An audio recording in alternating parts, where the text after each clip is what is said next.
கிறிஸ்துவில் பிரியமானவர்களே, ஆண்டவராகிய இயேசு கிறிஸ்துவின் நாமத்திலே உங்கள் யாவரை வாழ்த்தி ஆசீர்வதிக்கிறேன்.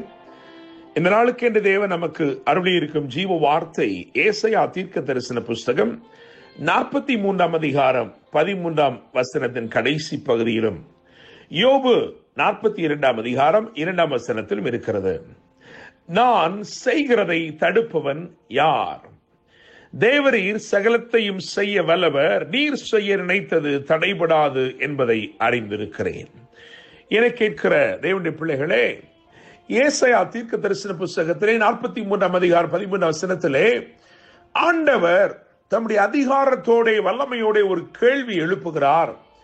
நான் செய்கிறதை தடுப்பவன் யார் என்று சொல்லி அதை ஆமோதிக்கும் வண்ணமாக யோபின் புஸ்தகம் 42 அதிகாரம் 2 வசனத்திலே யோபு ஒப்புக்கொள்ளுகிறான். தேவரீர் சகலவற்றையும் நீர் செய்ய வல்லவர், நீர் செய்ய நினைத்தது தடைபடாது என்பதை அறிந்திருக்கிறேன் என்று சொல்கிறார். இந்த அறிவு யோபுக்குள் வந்த உடனே நாம் பார்க்கும் காரியம் என்னவென்று சொன்னால், அவன் சகலவற்றையும் இரட்டிப்பாக திருப்பிக் கொள்ளுகிறான்.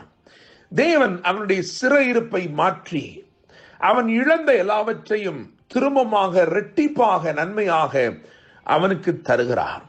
எனவே நான் நம்புகிறேன், விசுவாசிக்கிறேன், இன்றைக்கு தேவன் ஒரு காரியத்தை உங்கள் வாழ்க்கையில செய்ய தீர்மானித்து விட்டார்.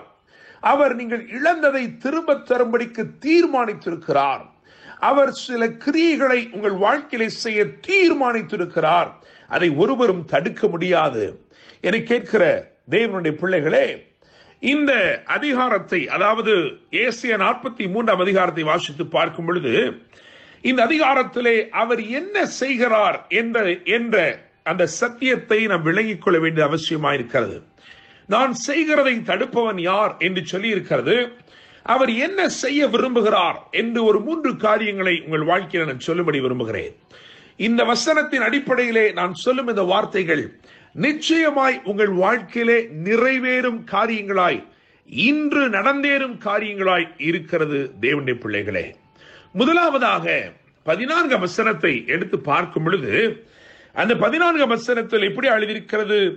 உங்களுக்காக அரண்களெல்லாம் இடிந்து விழவும், கல்தேயர் படவுகளில் இருந்து அலறவும் செய்யத்தக்கவர்களை பாபிலோனுக்கு அனுப்பினேன் என்று எழுதியிருக்கிறது. முதலாவது, அவர் அரண்களை இடிக்க விரும்புகிறார் என கேட்கிற தேவனுடைய பிள்ளைகளே, உங்கள் வாழ்க்கையின் முன்னேற்றத்திற்கு தடையாயிருக்கிற, உங்களுக்கு ஒரு பயமுறுத்தலை போல இருக்கிற அரண்களை அவர் நிர்மூலமாக்க விரும்புகிறார். தேவனுடைய பிள்ளைகளை, God is willing to bring down every strongholds in your life that is hindering your progress.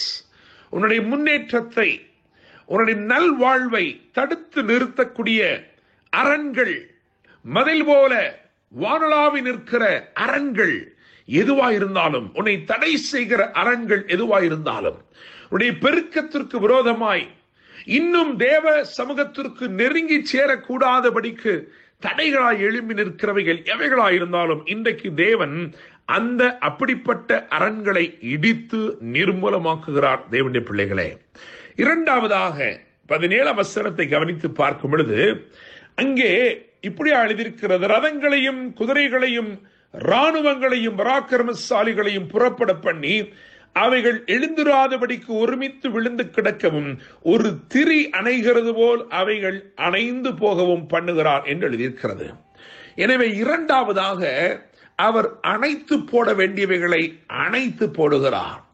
உங்களுக்கு தீமை செய்யும்படி பின்தொடருகிற பொல்லாப்புகளை ஒரு திரியை அணைப்பது போல, ஒரு திரியை நாம் எப்படி ஊதி அணைப்போமோ அதுபோல உங்களுக்கு பின்பதாய் வருகிற, உங்களை பின்தொடர்ந்து வருகிற தீமைகளை, உங்களுக்கு விரோதமாய் உங்களை பின்தொடர்ந்து வருகிற போராட்டங்களை அவர் ஒரு முடிவுக்கு கொண்டு வருகிறார். தேவனுடைய பிள்ளைகளே, எனவே போராட்டங்கள் இனியும் புகைவதில்லை உங்கள் வாழ்க்கையிலே.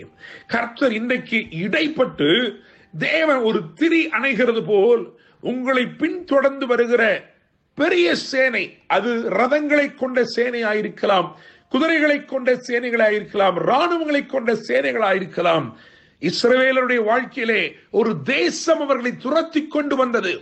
திரும்பமாய் எப்படி ஆகிலும் அவர்களை அடிமைத்தனத்துக்கு உள்ளாக்கி விட வேண்டும் என்று சொல்லி ஒரு தேசமே, பார்வோனின் பெரிய சேனையே, 600 பிரதான ரதங்களே புறப்பட்டு அவர்களை பின்தொடர்ந்து வந்தது.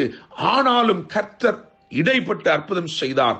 ஒரு திரியை அணைத்து போடுவது போல் பின்தொடர்கிற தீமைகளை அணைத்து போட்டார். அதைத்தான் உங்கள் வாழ்க்கையிலும் அவர் செய்ய விரும்புகிறார். மூன்றாவதாக 19ஆம் வசனத்தை கவனிக்கும் பொழுது அங்கே வேதம் சொல்கிறது, ஆறுகளை உண்டாக்குகிறார். வனாந்தரத்திலே வழியையும் அவாந்தர வெளியிலே ஆறுகளையும் உண்டாக்குவேன் என்று சொல்கிறார்.